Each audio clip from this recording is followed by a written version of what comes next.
ba't di ka nagsabi? Dapat nagsabi ka, ano, magpa-order na ba ako? Nag-order tayo ng lunch? Hindi mo naman yung mag-inom ng konti. Ha? Gusto mo, ano? Pwede naman. Si Andre, oh, laki na ni Andre. Si Makoy. Kumari ko. Naku, mga fresh eto. Fresh from, ano? Fresh Saudi. Si paring Mike. Masama yung bro. CEO. Ito ang CEO na. CEO ta ng isang company. Oo, updated ako. Ayan, pasok ka, Noy. Ayan, si Tita Arlene. Di ba, nagkagulo kami. Ito, CEO ng company, kung gusto niya mag-apply. Mag-apply kayo dito sa mga, ano ba yun? Yung parang ano, yung mga online? Ang baby ko nung wala na akong baby. Freelancer. Yan, pag-apply kayo dito. Kasi, ayan, si Kumari. Anong sabi mo, Mari? Hello, Mars. Ang aking my best friend here, our government neighbor. Wala pa akong anak doon, ang baby mo. Yan ang baby mo. Dati, hinihira mo pa yan sa akin. Naalala mo, ayaw niya umuwi kasi gusto niya tumae doon kasi yung bete.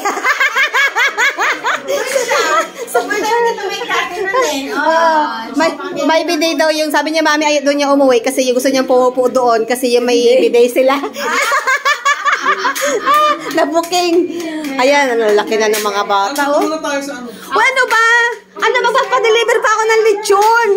Alis na ba kayo? Hindi pa kami nakain. Ang aking mga bisita, Natahimik na. Ayan na, may mga bisita ako. Surprise! Surprise visit ko, Kilala niyo yan sa ARL? Yes! Thanks so much. Ito yung true friendship, no? Hindi yung ako may pasalubong. Meron kasi akong sinare sa inyo guys ngayon na ano na. Yung iba doon pala, hindi nila minimit ang friends kasi nahihiyawan ng pasalubong. Ako talaga walang pasalubong kay Mati na mo siya pala sa amin. Praise God! Grabe! Siya pala pangkain sa amin, sarap. Syempre. Syempre naman, tayo naman talaga yung mga original na magkakaibigan dito. Mga neighbors. Ayan, siguro laki na, Sino pa ba dito ang dadamayan? Tayo-tayo lang. Ganun yung mga ganun mga neighbors dapat. Ayan, dapat ang mga neighbors. Yan. Mga fresh pa. From Saudi. I'm grateful.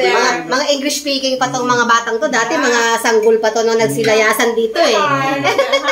Mga nakadayaper pa to. Mga nakadayaper pa ngayon. Mga paarawan pa sa labas. Next na pagkikita-kita natin to mga college na yan. Diba? Tayo lola na. Ayaw na Evelina.